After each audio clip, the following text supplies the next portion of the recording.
আসসালামু আলাইকুম, welcome back to my channel. বন্ধুরা সবাই কেমন আছেন? আশা করি সবাই ভালো আছেন। তো আজকে আমি যে বিষয়টা নিয়ে চলে এসেছি সেটা হলো আমার বাগানের সবেদা গাছ। তো দেখুন, আমার বাগানে সবেদা গাছটি যথেষ্ট বড় হয়ে গেছে। এই গাছটির 5 বছর বয়স হয়ে গেছে। তো আমি যখন বাগান শুরু করেছিলাম তখন আমার এই গাছটি কেনা। তো ছাদ বাগানে যেহেতু সবেদা ফলটি সহজে হয়ে যায়, সেই কারণে আমি এই সবেদা ফলটি লাগিয়েছিলাম। আর প্রথম দিকে আমি বাগান করতাম কিছু পরিমাণ সবজি এবং কিছু ফুল গাছ দিয়ে। তখন আমার এত ফলের গাছ ছিল না। তো অবশেষে অল্প অল্প করে ফলের গাছ কিনতে কিনতে এখন ছাদটা পুরো ভর্তিই হয়ে গেছে। তো দেখতেই পাচ্ছেন আমার এই গাছটিতে কি পরিমাণ মিলিবাগের আক্রমণ হয়েছে। তো মিলিবাগ দমন করতে হলে অবশ্যই গাছে একটু পেস্টিসাইড স্প্রে করতে হবে। অন্যান্য আরও অনেক উপায় আছে জৈব পদ্ধতিতে আমরা যারা করতে চাই তারা যদি ডিটারজেন্ট যে কোনো একটা দিয়ে দিই, শ্যাম্পু বা সার্ফ বা সাবানগুলা যে কোনো একটা পানি যদি আমরা স্প্রে করি, সেক্ষেত্রেও আমাদের এরকম মিলিবাগ দমন করা সম্ভব।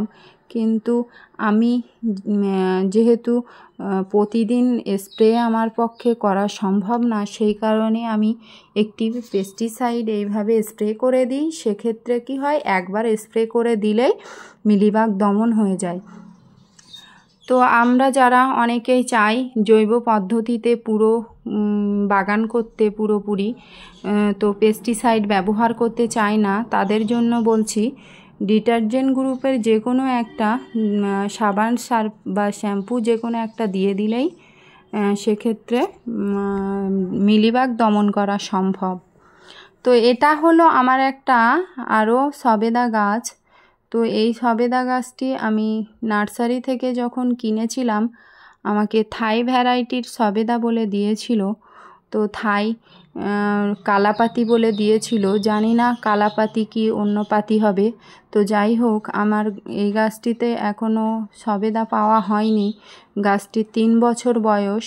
তো গাছটি এতটাই গ্রোথ নিয়েছে, ফলের দেখা মিলছে না। তো এখন সবেমাত্র কয়েকটা গুটি সেট হয়েছে, দেখতেই পাচ্ছেন। তো আমি এই গাছটি থেকে এখনও পর্যন্ত কোনোরূপ কোনো ফল পাইনি। সবেমাত্র আমার কয়েকটা গুটি সেট হয়েছে আর কিছু ফুলও গাছটিতে আসছে নতুন করে। দেখা যাক কি রেজাল্ট আমি এই গাছটি থেকে পাই। তো এই গাছটি যখন আমি নার্সারি থেকে কিনেছিলাম তখন আমি গাছটিকে একটা সিমেন্টের বস্তাতে লাগিয়েছিলাম। তো বস্তাতে 1 বছর রাখার পরে এরকম একটা থার্মোকলের পেটিতে দিয়েছি। তো থার্মোকলের পেটির মধ্যে গাছটি দেওয়ার পরে হু হু করে শুধু বেড়েই চলেছে। এখন এবছর দেখলাম কিছু পরিমাণ ফল গাছটিতে সেট হয়েছে।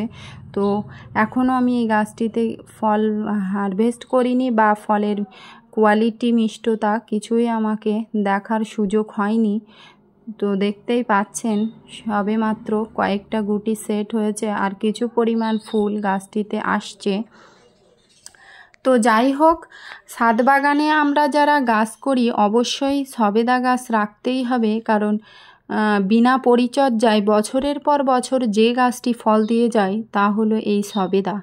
সবেদা গাছ না রাখলে ঠিক মানে কি বলবো, বাগানটার শোভা পায় না। আর এখানে দেখছেন আমার গাছের গোড়াতে কি পরিমাণ কেন্ন পিঁপড়ের আক্রমণ হয়েছে, সেই কারণে আমি কিছু হলুদ গাছের গোড়াতে অ্যাড করে দিয়েছি। আর এখন দেব কিছু পটাশ গোলা পানি। এই পানিটার মধ্যে আমি প্রায় 20 গ্রাম মতো পটাশ সার মিশ্রণ করে নিয়েছি গুলে। তো দেখতেই পাচ্ছেন আমি গাছের গোড়াতে এগুলো দিয়ে দিয়েছি। এখান থেকে আমার কি হবে, পিঁপড়ে কেন্ন এগুলো সব চলে যাবে। আর এখানে আমি দিচ্ছি কিচেন ওয়েস্ট। তো এই সবেদা গাছে কিচেন ওয়েস্ট দিলে কোনো প্রবলেম হবে না, সরাসরি গাছের গোড়াতে আমরা দিতে পারি। কিন্তু 1 বছর 1.5 বছরের মধ্যে কোনোরূপ কোনো কিচেন ওয়েস্ট এরকম সরাসরি দেওয়া যাবে না, ডিকম্পোস্ট করে নিয়ে তবেই দিতে হবে। 1.5 বছর হয়ে গেলে তারপর থেকে আমরা যত খুশি কিচেন ওয়েস্ট এইভাবে সরাসরি গাছের গোড়ায় দিতে পারি। তো এই যে আমি গাছটি দেখাচ্ছি, এই গাছটিতে আমি এখনও পর্যন্ত কোনো কিচেন ওয়েস্ট সরাসরি গাছের গোড়াতে দিইনি। আমি কিছু লিকুইড সার এই গাছের গোড়ায় মাঝে মধ্যে দিই। তো লিকুইড সারের ফলে আমার গাছটিতে যথেষ্ট গ্রোথ হচ্ছে। আর এখানে আমি এবছর থেকে একটু এরকম কিচেন ওয়েস্ট দিতে থাকব, কারণ নতুন গাছ লাগিয়ে কিচেন ওয়েস্ট দিলে সেক্ষেত্রে কি হয়, গাছের গোড়ায় শিকড়ের পচন হওয়ার সম্ভাবনা। তো আমি এখন একটা পেস্টিসাইড এখানে নিয়েছি, এটা ওস্তাদ নামে একটি পেস্টিসাইড। তো এই পেস্টিসাইডটা আমি আমার সবেদা গাছে স্প্রে করে দেব। তো এই একটা পেস্টিসাইড স্প্রে করে দিলেই মিলিবাগ দমন করা সম্ভব। আর যদি জৈব পদ্ধতিতে মিলিবাগ দমন করতে যাই, সেক্ষেত্রে কি হবে, আমাদের মিনিমাম 2 থেকে 3 দিন পর পর স্প্রে করতে হবে ডিটারজেন্ট দিয়ে। যে সে সাবান বা শ্যাম্পু বা সার্ফ যাই হোক না কেন, যেটাই নিই সেটা দিয়েই আমাদের 2 থেকে 3 দিন পর পর স্প্রে করতে হবে, তবেই মিলিবাগ দমন হবে। তো যেহেতু সময় সাপেক্ষ, সেই কারণে আমাকে এই পথটাই বেছে নিতে হয়েছে। একবার স্প্রে করে দিলেই পুরো মিলিবাগ দমন হয়ে যাবে, সেক্ষেত্রে আমার আর কোনো সমস্যা গাছটিতে থাকবে না। সেই কারণে আমি বেশিরভাগ ক্ষেত্রে এরকম মিলিবাগের আক্রমণ হলে আমি গাছে পেস্টিসাইডই ইউজ করি।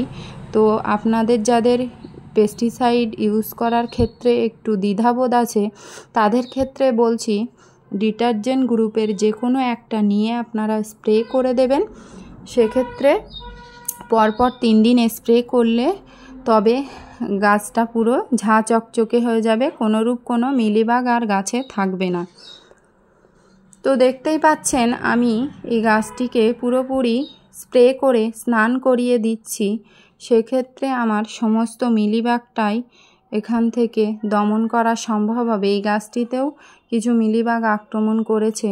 তো ফলগুলো আমি দেখালাম, ফলগুলো সমস্তটাই দেখলেন যে মিলিবাগের আক্রমণ হয়েছে। আর গাছটিতে মিলিবাগের কারণেই এত পরিমাণে পিঁপড়ে। গাছে পিঁপড়ে হলে তেমন কোনো সমস্যা হয় না, কিন্তু গাছে পিঁপড়ে তখনই হয় যখন গাছে প্রচুর পরিমাণে মিলিবাগের আক্রমণ হয়। তো বন্ধুরা, যারা আমার চ্যানেলটি এখনও সাবস্ক্রাইব করেননি, অবশ্যই একবার সাবস্ক্রাইব করে রাখবেন। আর আমার দেওয়া ভিডিওগুলো যদি ভালো লাগে, অবশ্যই আমার পাশে থাকবেন। নিয়মিত ভিডিও পেতে সাবস্ক্রাইব